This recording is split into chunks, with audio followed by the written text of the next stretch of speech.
واحد يجاوز اعطي واحد بس. تفضل مرزوق. اولا الاخ الرئيس ارجع للماده 83 واضحه، يؤذن دائما بالكلام في الاحوال الاتيه: الف توجيه النظر الى مراعاه احكام الدستور ولائحه المجلس الداخليه. الاخ الرئيس، الماده 35 من اللائحه تنص بوضوح على وجوب سريه التصويت.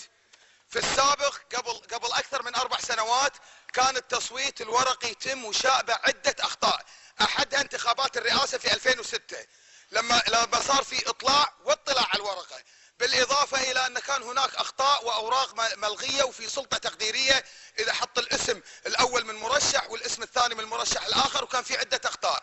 من اخر ايام الله يذكره بالخير الاخ شريده تم تغيير النظام وتم استعمال التصويت الالكتروني ومشت عليه الامانه العامه من 4 سنوات ونص الى اليوم ولم يعترض احد، ومرت عليه اكثر من انتخابات رئاسه ونائب رئيس وامين سر ومراقب ولجان وبرلمانات خارجيه. السؤال اللي يطرح نفسه الاخ الرئيس: منو تقدم بهذا الطلب؟ وليش تكون هذه الانتخابات استثناء؟ المواطنون سواسية وفق المادة 29 من الدستور. الآن كل اللي رشحوا في الانتخابات السابقة شنو ذنبهم إذا كان في هناك شك عند شخص ما في آلية التصويت؟ هذا واحد. رقم 2 الأخ الرئيس، لا يجوز لك وفقا للدستور واللائحة، وفقا للمادة 90 من الدستور والمادة 66 من اللائحة، أن تتلقى شفويا أو كتابة أي طلب خارج قاعة عبد الله السالم. الأداء والأمر أن تتلقى طلب وتطبق علينا بقاعة عبد الله السالم، هذا كلام ما يجوز. احنا هني نحتكم الى الدستور واللائحه، احنا اقسمنا قبل دقائق احسمنا على احترام الدستور وقوانين الدوله، لا يجوز. انا السؤال اللي اوجهه لك: ليش تم تغيير اليه التصويت؟ ليش؟ واذا كان حضرتك او كائنا من كان عنده اعتراض على اليه التصويت، ليش ما اعترض على هذه الاليه اللي صار لنا 4 سنوات ونص نستعملها في كل الانتخابات، من انتخابات الرئاسه الى اللجان؟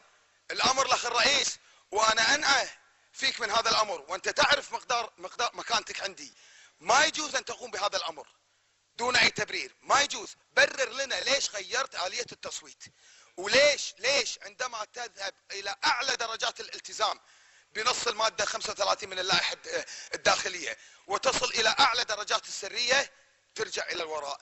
ليش؟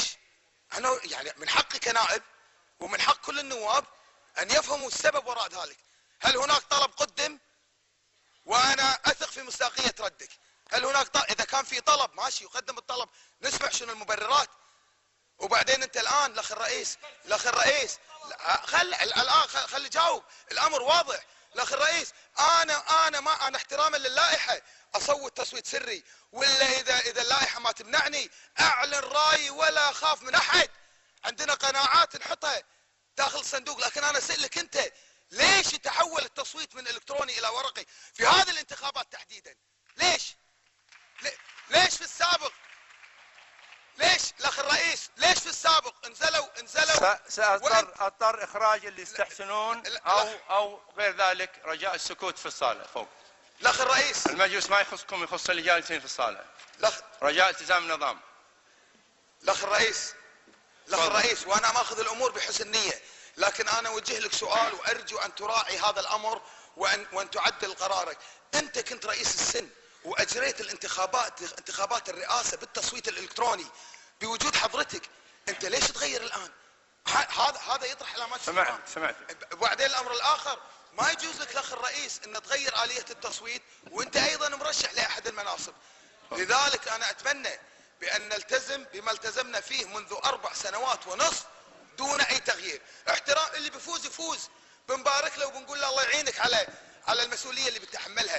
انا اتكلم على مبدا، ما يجوز في كل امر نيه احنا على مزاجنا نغير الطريقه ونغير الاليه.